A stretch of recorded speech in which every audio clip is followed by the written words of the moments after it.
కృపామయ TV వీక్షకులందరికీ క్రీస్తు bread శుభాలు వందనాలు తెలియజేస్తున్నానండి. చేతులు కాలేక ఆకులు పట్టుకుంటే ఏమి లాభం అనే ఒక సామెత ఉన్నది. సమస్యని రాకుండా చూసుకునేటువంటి తెలివి మనిషికి దేవుడిచ్చాడు. కానీ మనిషి పూర్తిగా సంపూర్ణముగా మనిషికి ఇవ్వబడినటువంటి తెలివిని జ్ఞానమును వాడుకోలేకపోతున్నాడు. ఒక గ్రద్ద ఉంటుంది, ఈగల్ అంటారు కదా ఇంగ్లీష్లో. అదేం చేస్తుందంటే వర్షంలో తడవడానికి ఇష్టపడక వర్షం పడుతుందని తెలిసినప్పుడు భూమి ఉపరితలం నుండి 8 కిలోమీటర్లు పైన ఉన్నటువంటి మేఘాలు ఉంటాయి కదా, ఆ మేఘాల క్రింద ఉంటే తడిసిపోతానని తెలిసి ఆ మేఘాలకు పైన ఎగురుతుంది. ఆ మేఘాలన్నీ కురిసిన తర్వాత వర్షం లేదు అనుకున్నప్పుడు మళ్ళీ కిందకు వస్తుంది. అంటే ఒక సమస్యని మనం తెచ్చుకున్న తర్వాత, ఒక సమస్య మన లైఫ్లోకి వచ్చిన తర్వాత దాన్ని పరిష్కరించడం ఒక ఎత్తు అయితే, ఒక సమస్య రాబోతుందని తెలిసి ఆ సమస్యను ముందుగానే పసిగట్టి ఆ సమస్యను మనం అవాయిడ్ చేయగలగడం అనేటువంటిది ఒక గద్ద నుంచి మనం నేర్చుకోవాల్సిన విషయం. ఒక చిన్న పిట్టకి, ఒక చిన్న పక్షికి ఇంత తెలివి ఉంటే మనిషికి ఇంకెంత తెలివి ఉండాలండి. భూమి మీద ఉన్న సర్వ జీవరాశులను, ఈ ప్రకృతిని నువ్వు ఏలు ఆదాము అని దేవుడు మనిషికి ఒక అధికారాన్ని ఇచ్చాడు, ఆజ్ఞ ఇచ్చాడు, తెలివినిచ్చాడు. ఎంతో పెద్దదైనటువంటి ఒక సింహముతో కూడా, బలమైన సింహముతో, ఒక ఎత్తైనటువంటి ఒక ఏనుగుతో కూడా ఈ రోజున మనిషి వాటిని టేమ్ చేసుకోగలుగుతున్నాడు, సాధు జంతువులుగా మార్చుకోగలుగుతున్నాడు. ఎందుకు ఇలా చేయగలుగుతున్నాడంటే మనిషికి దేవుడు ఇచ్చిన అధికారము అంత గొప్పది.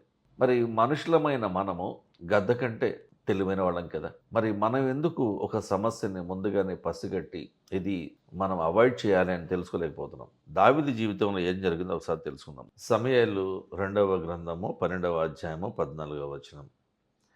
ఈ కార్యము వలన అనగా దావీదు, నువ్వు చేసినటువంటి వ్యభిచారం అనేటువంటి పాపం వలన, నువ్వు చేయించిన ఒక హత్య వలన యెహోవాను దూషించుటకు ఆయన శత్రువులకు నీవు గొప్ప కారణమును కలుగు చేసేదివి. అనగా దేవుడు అన్యుల మధ్య దూషింపబడటానికి అవకాశం ఇచ్చినటువంటి దావీదు చేసిన చెడ్డ కార్యములు ఇక్కడ ఉన్నాయి.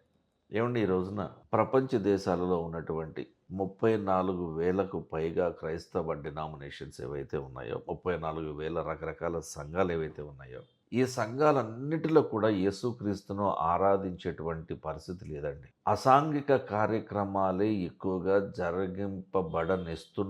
జరిగిస్తున్నారు. తప్పుడు బోధకులు యేసుక్రీస్తు ప్రభువు స్థాపించినటువంటి ఆయన సంఘములోనికి, ఆయన ఆరాధన క్రమములోనికి చొరబడి దొంగల వలె డబ్బు కొరకు మాయ మాటలు చెప్పి విశ్వాసులను మోసం చేస్తూ వారి డబ్బును లాగేసుకుంటూ క్రీస్తు మీద, క్రైస్తవ్యం మీద బురద చల్లుతున్నది అన్యులు కాదండి, దొంగ సంఘ కాపరులు, దొంగ క్రైస్తవ బోధకులే.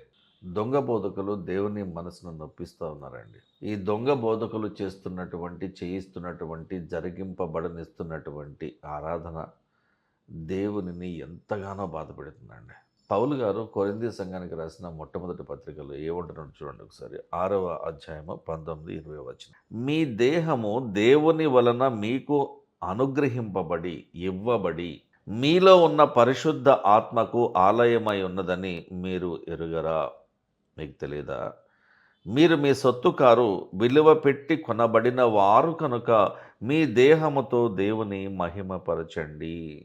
నువ్వు అనుకుంటే నువ్వు పుట్టలేదు, దేవుడు నీకు ఒక అవకాశం ఇచ్చినాడు. సత్యాన్ని తెలుసుకుంటామని, సత్యవాకును తెలుసుకుంటామని, సత్య దేవునిని తెలుసుకుంటామని, సత్యమైనటువంటి నిజమైన ఆరాధనను తెలుసుకుంటామని, ఆ నిజముగా ఉండేటువంటి నిజ దేవుణ్ణి నువ్వు తెలుసుకుంటామని, ఈ భూలోకంలో నువ్వు పరిశుద్ధంగా జీవించి నీ హృదయము అనేటువంటిది దేవునికి ఆలయమై ఉన్నదని, పరిశుద్ధ ఆత్మ అక్కడ నివసిస్తాడని మీకు తెలియదా? మరి తెలిసి కూడా ఎందుకు తప్పులు చేస్తున్నారు మీరు?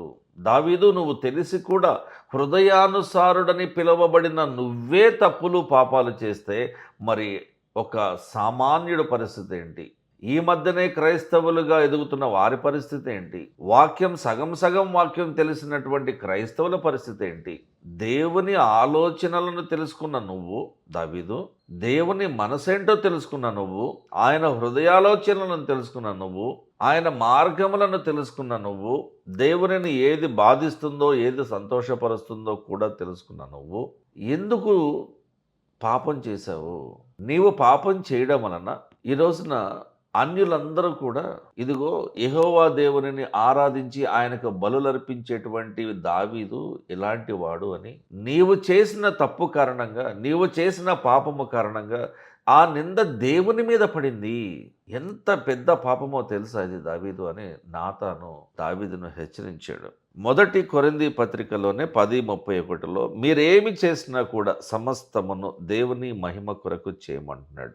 మరి పాపము దేవునిని మహిమపరచదు కదా, కృప వెంబడి కృప వస్తున్నది కదా అని పాపము వెంబడి పాపము నువ్వు చేసుకుంటూ పోతే ఎలా? మెడికల్ షాప్లో మందులు దొరుకుతున్నాయి కదా అని చెప్పేసి అని ఏదైనా కావాలని రోగం తెచ్చుకుని ఆ బిడ్డలు వాడతావా?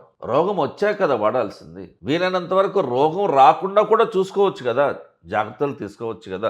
Prevention is better than cure అంటున్నారు కదా న్యాచురోపతి వాళ్ళు. చదువుకున్నాం కదా, తెలివి ఉంది కదా.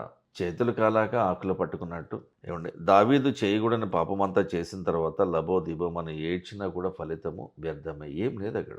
ఒక బలహీనమైన క్షణములో ఆ కామాతురతకు లోనైపోయి మోహముతో పట్టబడిన వాడై, ఒక బలమైన నాయకుడు, బలవంతుడైన రాజు ఒక బలహీనమైనటువంటి క్షణములో ఒక స్త్రీని మోహించి ఆమె భార్యను చంపించి 2 పాపాలు చేశాడు. దేవుడు ఊరుకుంటాడా? వీరిద్దరికీ, దావీదుకు బత్షెబకు పుట్టినటువంటి బిడ్డను 7వ రోజున చంపేస్తాడు. పాపము వెంటాడుతుంది సార్, ఏదో ఒక రూపేణ వెంటాడుతుంది. ఈరోజు సంఘాలలో ఉంటున్నటువంటి ప్రతి ఒక్క విశ్వాసని బాహాటముగా హెచ్చరించడానికి దేవుడు దేనిని దాచిపెట్టక మరుగు చేయక మనకంటే ముందున్న వారు చేసినటువంటి పాపములన్నిటినీ కూడా, తప్పులన్నిటినీ కూడా, ఆజ్ఞాతిక్రమములన్నిటినీ కూడా ఏది విడిచిపెట్టక వదిలిపెట్టక దేనిని పక్కన పెట్టక ప్రతి ఒక్కటి జరిగినది జరిగినట్టుగా వ్రాయించి మనకి ఎందుకు ఇచ్చారంటే మనము ఆ తప్పులు చేయకూడదని, అలా తప్పు చేయకూడదని, వారు చేసిన పాపంలోకి మనం వెళ్ళిపోకూడదని, పాపము జరగడానికి ఇదిగో ఇలాంటి అవకాశాలు ఉంటాయని దేవుడు మనకు స్పష్టంగా చెప్తున్నాడండి వాక్యం ద్వారా. ఇదిగో లోతు తన కుమారులతో పాపం చేశాడు, మీదేం బైబుల్ రా అని ప్రశ్నించేటువంటి అన్యులు ఈ రోజున ఎంతోమంది ఉన్నారు. మూర్ఖులు మూర్ఖపు స్వభావముతో, మూర్ఖపు నాలుకతో నోటికి ఎంత వస్తే అంత మాట్లాడుతూ ఉన్నారు. మద్యము నిన్ను వెక్కిరింతల పాలు చేస్తుంది, మద్యములో మత్తులై ఉండకుడి.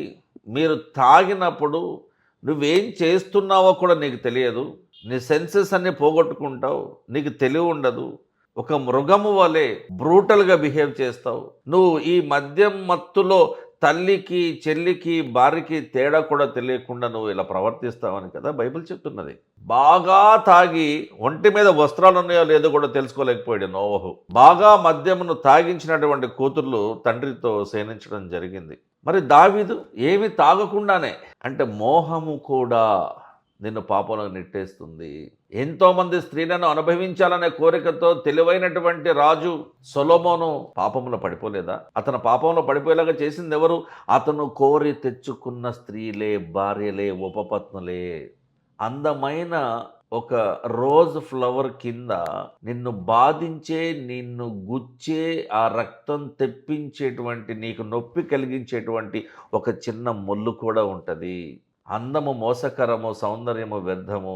అందమైన రోజ్ ఫ్లవర్ కింద ఒక చిన్న ముళ్ళున్నట్టుగానే అందము నిన్ను మోసం చేస్తుంది. చేసే అవకాశాలు ఎక్కువ ఉన్నాయి. అంటే అందంగా ఉండటం తప్ప అంటే తప్పేం కాదు. కానీ ఆ అందానికి నేను దాసోహం అయిపోయాను, నువ్వు లేకపోతే నేను లేను, ఈ పక్కింటి ఆయన భార్య బాగున్నది, ఆమె నాకు ఎలాగైనా కావాలని నువ్వు అనుకోవడం, ఆ ఆలోచన తెచ్చుకోవడం తప్పు. తెచ్చుకొని నువ్వు పాపం చేయడం తప్పు. పాపం చేశాక రియలైజ్ అయ్యి అలా ఎందుకు చేశానా అని బాధపడడం తప్పు. అందుకని చేతులు కాలక ముందే జాగ్రత్త పడమంటున్నాడు దేవుడు. చిన్న ప్రార్థన కొరకే తలలో ఉంచుదామంటే, పరలోకమందున్న మా తండ్రి, మా ప్రార్థన ఆలకించండి ప్రభువా.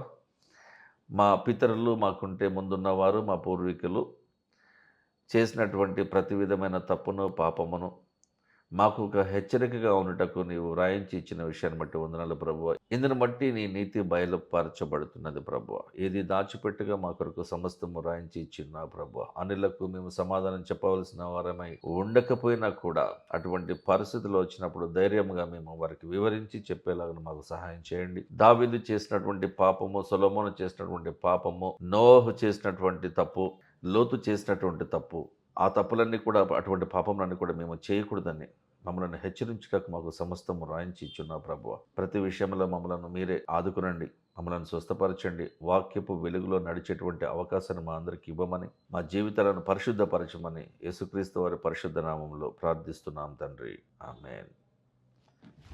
Thank you.